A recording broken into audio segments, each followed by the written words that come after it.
কুত্তা পলক ওর গোয়ারগু শুকায় ঘুটা হয়ে গেছে, এক হুঙ্কারে কাপড় নষ্ট করে ফেলছে। শুনেন, আমাদের প্রবাসী ভাই বোনদেরকে অনুরোধ করব, তারাও হয়তো আমাদের টেলিভিশন মিডিয়ার মাধ্যমে আমার বক্তব্য হয়তো শোনার সুযোগ পাবে, তারা রেমিটেন্সটা পাঠাবে।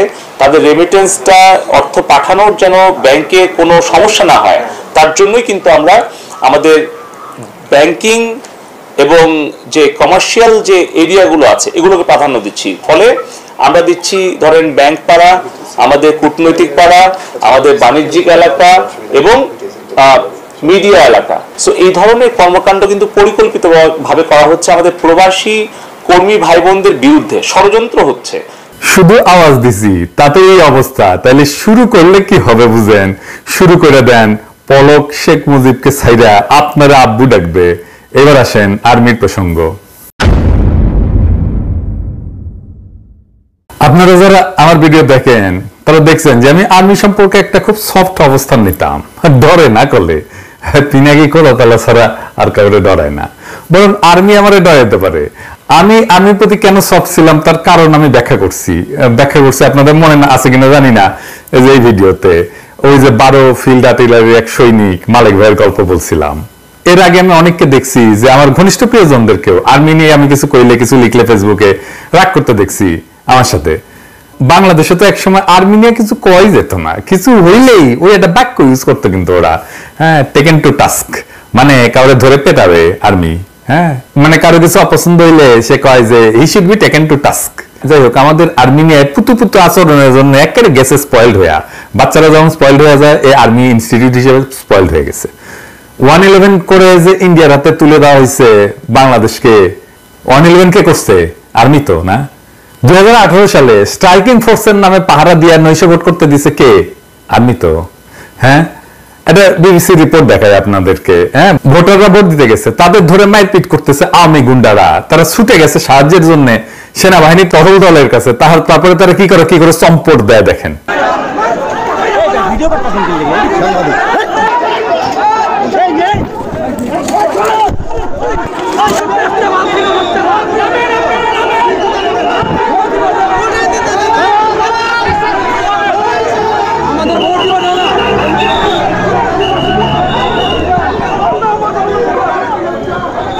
তো এরা তাহলে কি জন্য নামছে, মাঠে কি জন্য নামছে, গাড়ির তেল কেন খরচ করছে, এই ট্রুপস নিয়ে কেন নামছে?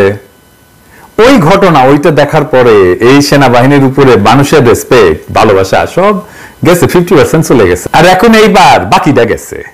হ্যাঁ, আমরা আরো ভালো করে যাওয়ার ব্যবস্থা করে দেবো। তো লজ্জা লাগে না ভাই জান আপনাদের? ইলেকশনের আগে সে কি ভ্যান করবো ত্যান করবো, হ্যাঁ, আপনারা ভোট দিতে আসেন, অমুক করেন তমুক করেন। দেখেন পরিকল্পনার কথা করছে ইলেকশনের আগে, পরিকল্পনা কি? হ্যাঁ, বলছেন পরিকল্পনা কি? 299 আসনের জন্য আমরা বেসিক্যালি প্রিপারেশন নিচ্ছি। আমাদের কন্ট্রোল রুমে যেটা কাজ হবে, আপনারা এই যে ম্যাপ দেখতে পাচ্ছেন আসন ভিত্তিক প্রার্থীর পরিসংখ্যান, এই ম্যাপটাতে আসে হলো গিয়ে আমাদের কোন জায়গায় কতগুলো প্রার্থী আছে, স্বতন্ত্র প্রার্থী এবং অন্যান্য প্রার্থী যারা আছে। এবং এখান থেকে আমাদের বেসিক্যালি যে কাজ হবে, এই ম্যাপ থেকে যদি আমি সরাসরি অন্য একটা ম্যাপে চলে যাই, যেমন আপনারা এখানে দেখুন র্যাপিড অ্যাকশন ব্যাটালিয়ন র্যাব, পুরো বাংলাদেশের র্যাবের যতগুলো ব্যাটালিয়ন আছে, কোন কোন জায়গায় তারা ডিপ্লয়মেন্ট আছে, এবং এখানে র্যাবের সিও এবং কমান্ডিং অফিসার যারা আছে তাদের নাম্বার দেওয়া আছে। আমরা সরাসরি তাদেরকে এখানে হিট করতে পারবো যে কোনো ধরনের কোনো যদি অনাকাঙ্ক্ষিত কোনো সিচুয়েশন চলে আসে। তো বীর জাফর আলী খান সেনাবাহিনী ভূমিকা পালন করছি, পাথরের মতো নিশ্চুপ দাঁড়ায় থেকে। আবার দেখেন এই যে কারফিউ দিতে নামে এই কি কয় বালছিউন। বিভিন্ন স্থাপনে আমরা যখন গিয়েছি, ওখানে যারা ছিলেন তারাও এক বাক্যে বলেছেন যে এখানে স্যার কোনো শিক্ষার্থীরা ছিল না, সমস্ত যা করেছে এটা একটা দুর্বৃত্তায়নের যারা সাথে জড়িত, দেশকে যারা নিশ্চিন্ত করতে চায় তারাই করতে চেয়েছে। সেই পরিপ্রেক্ষিতে আমরা দেশের সম্পদ রক্ষার্থে আমরা নিয়োজিত হয়েছি এবং আমাদের সম্মানীয় সেনাবাহিনী প্রধানের নির্দেশে আমরা এই দুর্বৃত্তকে সমূলে মানে নির্মূল করার জন্য যা করা প্রয়োজন আমরা সেটা করছি। আপনারা দেখছেন যে দেশের এখন জনমনে একটা স্বস্তি, অলরেডি 72 আওয়ার্স আমরা পার করেছি এবং জনমনে স্বস্তি এসছে। স্পষ্ট ভাষায় আমরা বলতে চাই যে বাংলাদেশ সেনাবাহিনী অত্যন্ত সুশৃঙ্খল, একটি প্রশিক্ষিত পেশাদার বাহিনী। আমরা আমাদের কার্যপরিধি সম্বন্ধে আমরা জানি এবং যে উদ্দেশ্যে আমরা এসেছি যে দুর্বৃত্ততাকে নির্মূল করা এবং জনমনে স্বস্তি ফিরে নিয়ে আসা, সেটা আমরা ইনশাল্লাহ পুঙ্খানুপুঙ্খভাবে করব এবং জনমনে দ্রুতই স্বস্তি ফিরে আসবে বলে আশা করি। শুনেছেন দুষ্কৃতিকারী নাকি আমাদের ছেলেরা, কয় ওরা শিক্ষার্থী না তো সারা দেশে মায়েরা বাবারা নামছে না, এই যে রিক্সাওয়ালার ছেলেটা তো মারা গেছে। আমি আরে কি করব রে আমি আরে কি করব সন্তানটা গেছে কে মইরা ওরে আল্লাহ আল্লাহ রে আমার বাসা দিয়ে আমরা আমার গোলারে ভাইরাল আইছে রে ভাই নাম্বার আছে ওর পিছনে নাম্বার আছে না আল্লাহ রে এটা ফোন দেন নিয়ে জানো ফোন দে নাম্বার আল্লাহ রে আমার গোলারে নাম্বারে ফোন দেন তো সে নামবে না, ছেলেগুলি খেলে ছেলের নিরাপত্তার জন্য সে নামবে না, সে দুষ্কৃতিকারী হয়ে গেল। হ্যাঁ, ফাজলামি।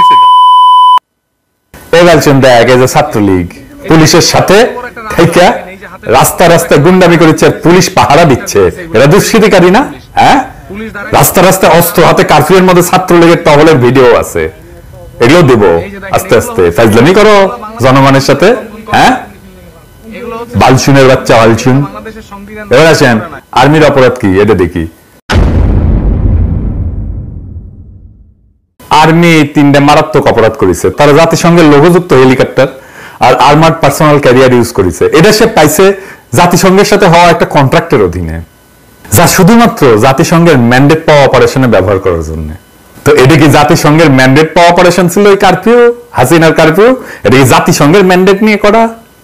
মিনিমাম প্রফেশনালিজম যদি থাকতো এই কাজ কেউ করে না। এই মাথার মধ্যে বুদ্ধি, এই যে কয় না বুদ্ধি হাঁটুত, হাঁটুত না তো গোড়ালিত গ্যাস হামছে বুদ্ধি, মাথাত এই গিলু নিয়ে আর্মিগিরি করো। হ্যাঁ, তো হাতে তো বন্দুকি দেওয়া উচিত না, মাথার যদি এইরকম এই লেভেলে বুদ্ধি থাকে, ওটা যে নেওয়া যাবে না, এই বুদ্ধি কারো মাথাতে আসলো না। এই হেডম নিয়ে আর্মিতে চাকরি করো, তো জাতিসংঘকে আমরা ছেড়ে দেব? হ্যাঁ, জাতিসংঘের মহাসচিবের নামে মামলা করে দিব যদি কোনো ব্যবস্থা না নেয়। হাউ কাউজা লাগাবো ওরা কল্পনা করতে পারতেছে না। 2 নাম্বার, দেখা মাত্র গুলির অর্ডার গ্রহণ করছে, এটা করতে পারে না। 3 নাম্বার, সে গুলি ছুটছেও, বিশ্বাসযোগ্য প্রমাণ আছে, আমার কাছে ভিডিও আছে, আজকে দিলাম না, টাইম লাগবে। সেই জন্য আর্মি বারে বারে জনগণের বিরুদ্ধে দাঁড়াইতেছে। আর্মি একটা বিজ্ঞাপন করে না, আমি কে? হ্যাঁ, এ শুনেন না, শুনেন। হ্যাঁ, আমি কে? আমি একজন সৈনিক। আমি অজেয়কে জয় করব। আমার কাছে পরাজয়ের কোনো স্থান নাই। সবাই যেখানে থমকে দাঁড়ায় আমি সেখান থেকেই শুরু করি। আমি সব সময় শুনেছেন? তুমি আমার বালডা, আর তুমি মির্জাফরের তেতাত্তা, যার জন্য আমাদের 200 বছরের গোলামি করা লাগছে। তুমি ইন্ডিয়ার লেসপেন্সার। মইনুল আহমেদ তার চাকরি বাঁচানোর জন্য প্রণব মুখার্জির পা ধরেছিল। আর 111 ঘটা বাংলাদেশকে ইন্ডিয়ার হাতে তুলে দিছে কে? ইন্ডিয়ার উপনিবেশ বানাইছে কে? আর্মি তো। তুমি হইতেছে সেই বাহিনী যে 2টা জিনিস ঠিক থাকলে সব ঠিক, প্যাট আর সেট। তাহলে তোমার কেন রেসপেক্ট করবে বা পাবলিক? তার তো কোনো কাজে আসো না। শাসকের যেটা খুশি সেই নির্দেশ পালন করাটা যখন তোমার আদর্শ, তাহলে আমরা যখন শাসক হয়ে উঠবো আমাদেরও আদর্শ এইভাবে মানবে। Case finish. হ্যাঁ, তো তোমাদের সাথে আমাদের কিসের খাতির? কোনো খাতির নাই। তুমি চাকর, আমরা মনিব হয়ে থাকবো। তা এখন আমরা কি করব? আমরা আমাদের সমস্ত ক্ষমতা দিয়ে লবি করব যেন বাংলাদেশ আর্মি মিশনে যাইতে না পারে জাতিসংঘের। পুলিশ তো যাবেই না, পুলিশ যেন স্যাংশন খায় সে ব্যবস্থা করব। আপনারা এই যে দরখাস্তে সাইন করবেন, অন্যদেরকে করতে বলবেন। আমি ডেসক্রিপশনে অ্যাপ্লিকেশনের লিঙ্ক দিচ্ছি, আমার ফেসবুকে থাকবে এই অ্যাপ্লিকেশনের লিঙ্ক। এইটা আমার কোনো উদ্যোগ না, এটা যারা নিছে তাদেরকে আমি ভালো করে চিনিও না। যাই হোক, কিন্তু আমি সমর্থন জানাই, এটা আমার কাছে আসছে, আমি এই সমর্থন জানাই। যত বেশি সিগনেচার জোগাড় করা যাবে তত এটার ওজন বাড়বে। আপনারা সবাই মিলে সিগনেচার করবেন, শুধু নিজে না, অন্য কেউ সিগনেচার করতে উদ্বুদ্ধ করবেন। আমরা এটা কোটি কোটি সিগনেচার নেব, তারপরে দেখি। এছাড়াও আরো কাজ আমরা শুরু করেছি, বিস্তারিত জানাচ্ছি না। হ্যাঁ, কিন্তু ওদের পেটে লাথি দেওয়ার ব্যবস্থা করা হবে, প্রমিস। তো মিশন নিয়ে একটা ইন্টারেস্টিং বয়ান আছে কলে, কারা ছড়াইছে জানি না, কিন্তু বলা হয় যে বাংলাদেশ ছাড়া কোনো দেশটা আর্মি দিতে চায় না জাতিসংঘের শান্তি মিশনে। তাই বাংলাদেশ থেকে আর্মি নিবে না, মানে জাতিসংঘ বরং তেলায় বাংলাদেশ আর্মিকে। দাও দাও আর্মি দাও, আমাদের আর্মি দাও, দাও ভাই দাও, ইনকে করে নাকি তেলায়। আমার কিন্তু অনেকে কইছে। আজকেও আমার এক আমেরিকান বন্ধুর সাথে ফোনে এটা নিয়ে কথা হইতেছিল, তো সে করছে যে আরে না না, কেউ তো আর্মি দিতে চায় না, শুধু বাংলাদেশই দেয়, আর 2-1টা ছোটখাটো দেশ দেয় আর কি। বাংলাদেশ আর্মি না দিলে জাতিসংঘ বিপদে পড়বে। হ্যাঁ, এটা একদম মিথ্যা কথা। ইন্ডিয়ান পেঁয়াজ নিয়ে ছিল না একটা বয়ান, এমন ধারণা তৈরি করা হয়েছিল যে ইন্ডিয়ান পেঁয়াজ ছাড়া আমাদের রান্নাঘর বন্ধ হয়ে যাবে, আমাদের খাওয়া দাওয়া বন্ধ হয়ে যাবে। হ্যাঁ, আমরা হিসেব করে দেখাইছিলাম যে বাংলাদেশ পেঁয়াজের স্বয়ংসম্পূর্ণ, পেঁয়াজ আমদানির দরকার নাই। দেখেছেন তো পরে আসলে আমাদের কথা ঠিক। শান্তি মিশনে অনেক দেশ সৈন্য পাঠায়, সবচেয়ে বেশি পাঠায় নেপাল, বাংলাদেশ তৃতীয় কন্ট্রিবিউটর, এটা ইউএন এর নিজস্ব হিসাব। এছাড়াও রুয়ান্ডা আছে, ইথিওপিয়া আছে, যারা বেশি পাঠায়, অনেক বেশি পাঠায়। কিছু বাংলাদেশের চেয়ে বেশি পাঠায়, কিছু বাংলাদেশের সমান পাঠায়। ইন্ডিয়া আছে, পাকিস্তান আছে, প্রায় বাংলাদেশের সমান পাঠায় সেনা। বাংলাদেশ থেকে যদি নাও নেয় সেনা, জাতিসংঘের কোনো অসুবিধা হবে না, বিন্দু মাত্র অসুবিধা হবে না।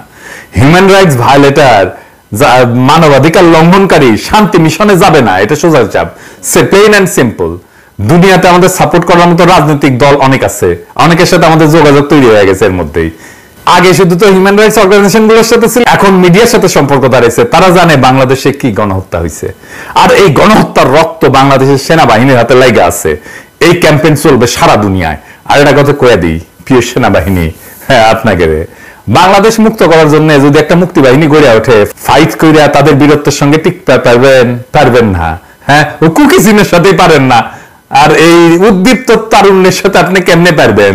খুব কাছে মায়ানমারের উদাহরণ কিন্তু আছে। হাসিনা যদি ক্ষমতায় টিকে থাকে, তাহলে বাংলাদেশ ওইদিকে যাবে, লিখে রাখতে পারেন।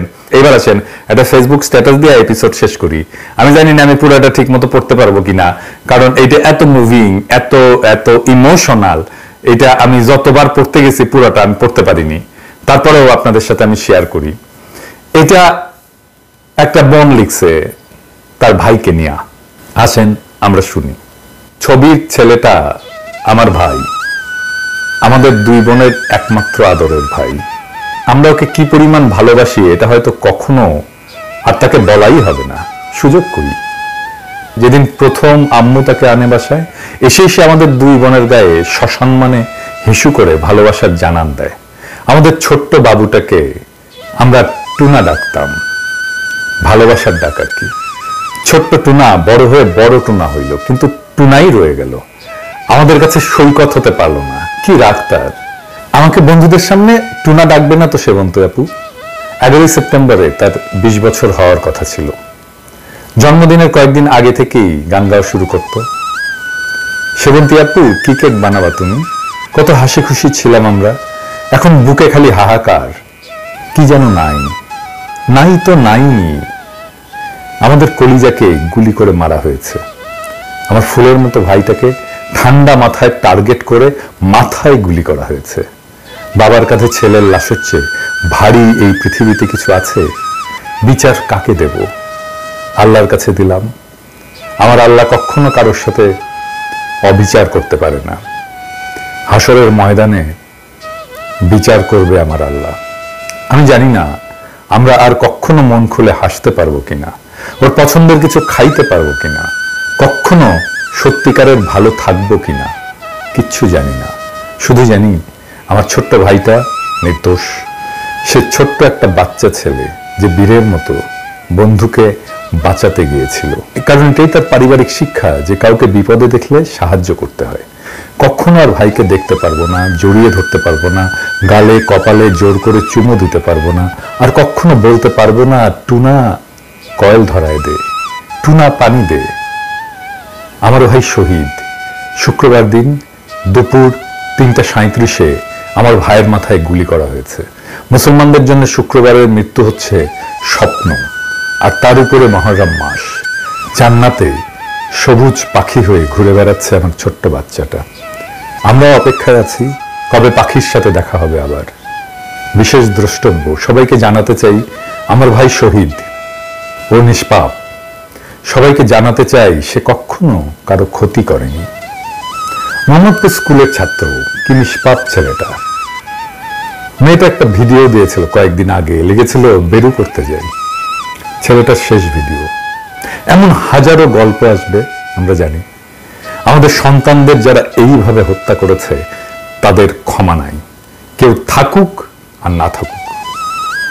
আমি একাধারায় ওদের জান কালা কালা করে দেব, এটা দেশবাসীর কাছে আমার শপথ। শেখ হাসিনার এই বর্বর শাসনের অবসানের আগে আমরাও জিরাবো না। ইনকিলাব জিন্দাবাদ।